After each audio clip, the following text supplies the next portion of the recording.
This channel supports Extra Life in its efforts to raise money for the Children's Miracle Network. For more information about how to donate and join in their efforts, go to the link displayed here. Extra Life. Play games, heal kids. What up, everybody? This is your boy Black Vegas, and the Redskins won. Hey, I know. The Redskins won. Anyway, so the game went pretty much how I kind of predicted. I picked the Redskins in my picks to win this because I was sitting there, I was like, they're probably going to have a letdown. And I was thinking about who they were going to play. And I was like, yo, Philadelphia, this team is so funny.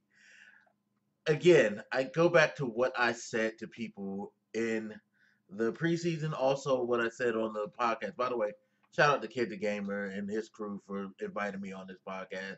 I appreciate it. That was fun. But as I was saying on there, we don't know what Philly team is going to show up week to week.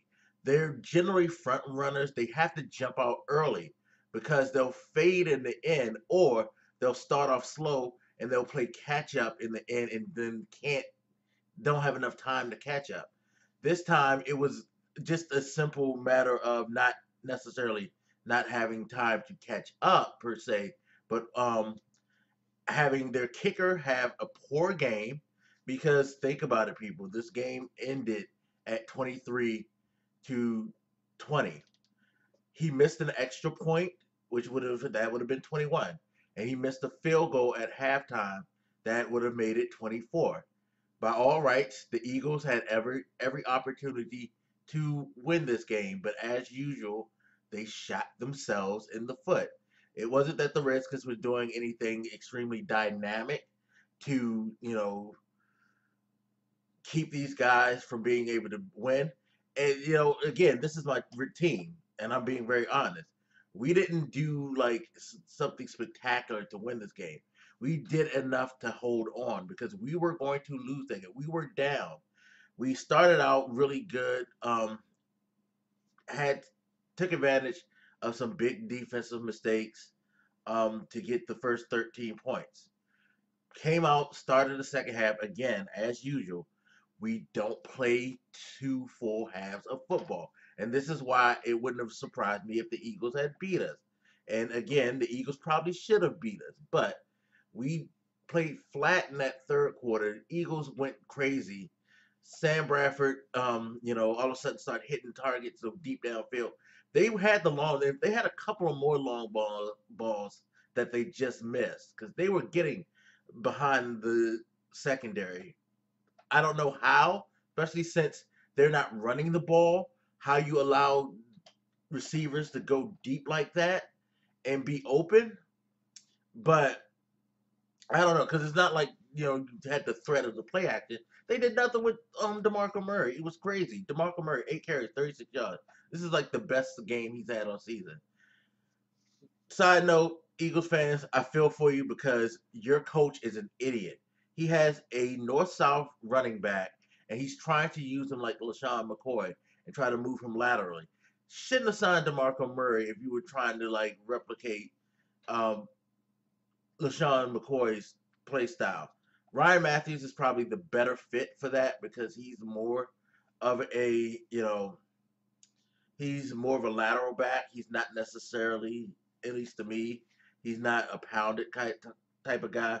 DeMarco Murray runs over people. He gets punishing yards. He takes the hits. He delivers the blows. He doesn't take the hits. He delivers the blows. Send him like up that line. The most lateral he should go is off tackle. He's not a stretch running back. You know what I mean? So you guys got to get that together. But yeah, going back to what I was saying about the third quarter, we looked abysmal. 20 straight points the Eagles rattled off. They had the lead. Again, had a miss field goal at half, had a missed extra point. That would have been 24 points right there. We would have been now 24-13 and had the scoring went the way it went. We would have lost by a point. Luckily, the Eagles were enough of fuck ups to let us back in the game in the fourth quarter and allow us to make that like final drive, which by the way, I find it very hilarious that the one thing that saved this game was the one thing that Jay Gruden tried to blame last game which was the receivers. In particular, Pierre Garcon, who made 3 amazing catches on that final drive. By the way, what did Jay Gruden say about Pierre Garcon? It was his fault that Kirk Cousins threw one of those interceptions because he didn't do enough to go for the ball. Really. Redskins receivers are pretty much what's holding Kirk Cousins um, in any type of position to look good because he makes some really bad catches and they make some really great throws. There were a lot of great catches by the Redskins receivers. We have some of the most talented receivers, but Kirk Cousins, his ball placement is kind of suspect. But these guys have amazing hands. I mean, Crowder made great catches. I think Grant. I remember Grant made one. Ross made a humongous catch. Those guys, their hands was all over the place. They great hands. And speaking of Kirk Cousins, his numbers again, that deceptiveness. So he had 290 yards, a touchdown, no interception, no interceptions. Mind you, it took him 46 passes to get that on 31 completions. Flip side, Sam Bradford, who gets a lot of flack, in almost 20 less pass attempts, and in less than half of the completions that it took Kirk Cousins to get 290, Sam Bradford got 270 and 3 touchdowns.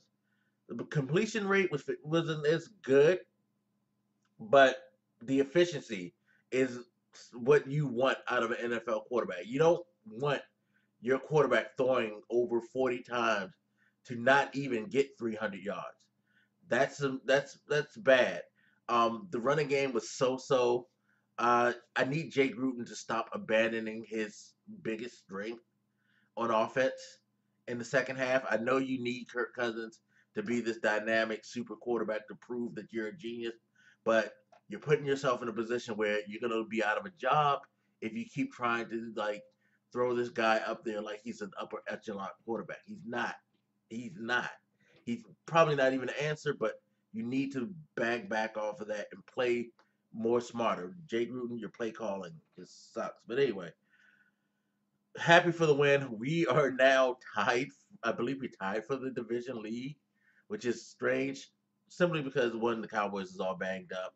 The Eagles are out of whack. They once again, you know, Jekyll and Hyde, and the Giants, they blew 2 4-quarter leads because the Giants probably should be 4-0 at this point of the season, but they kind of tanked it in the fourth quarter twice. So it's going to be an interesting year. It's a division.